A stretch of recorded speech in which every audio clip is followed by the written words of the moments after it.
Good morning everyone. So today I'll be explaining you the second chapter of history of class 8. The topic is From Trade to Territory, the company establishes power. So as we all know that Aurangzeb was the last of the powerful Mughal rulers. He established control over a large part of the territory that is now known as India. In 1600, the East India Company acquired a charter from the ruler of England, Queen Elizabeth I, granting it the sole right to trade with the East. This meant that no other trading group in England could compete with the East India Company.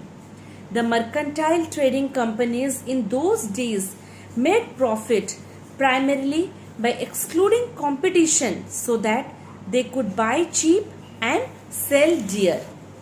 The need for new areas for trading led to discovery and establishment of colonies.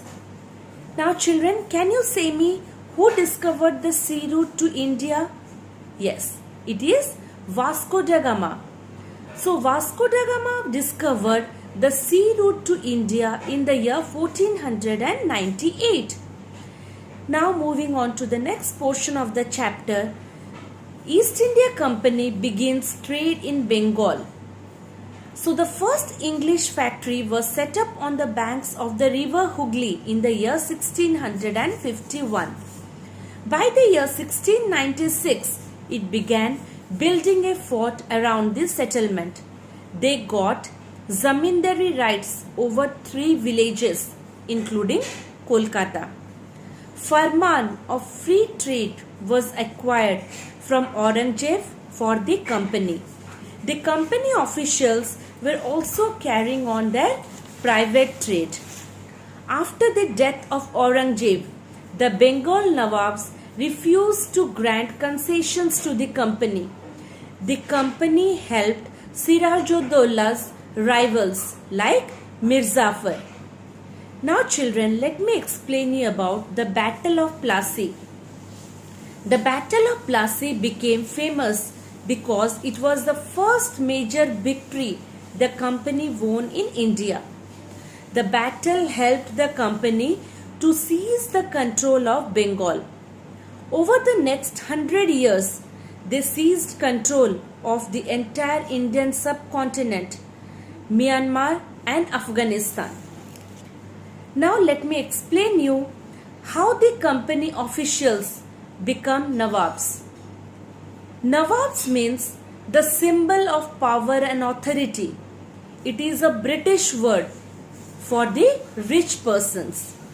They were often seen as the upstarts and the social climbers in the British society, and they were ridiculed or made fun of in the plays and cartoons. Now let me explain you what is subsidiary alliance. The Indian rulers were not allowed to have their army to protect the state from external and internal invasions. The state had to keep an English army. The state had to bear the financial burden of the army. If the Indian rulers failed to make the payments, then part of their territories were taken away as penalty. So I hope children you understood what is subsidiary alliance. Okay. So if the Indian rulers they failed to make payments, then part of their territories was taken away as penalty. Now students, let's move on to an interesting topic about Tipu Sultan. So Tipu Sultan, he was also called as the Tiger of Mysore. Mysore had grown in strength under the leadership of the powerful rulers like Hyder Ali. Hyder Ali ruled from 1761 to 1782, and his famous son, whose name was Tipu Sultan, who ruled from 1782 to 1799. In the year 1785, Tipu Sultan stopped the export of sandalwood, pepper and cardamom through the ports of his kingdom, and He disallowed the local merchants from trading with the company. He also established a close relationship with the French in India and modernized his army with their help. Tipu Sultan was finally killed by defending his capital at Seringapattam. According to the legend, once Tipu Sultan had gone hunting with his French friend, and there he encountered a tiger.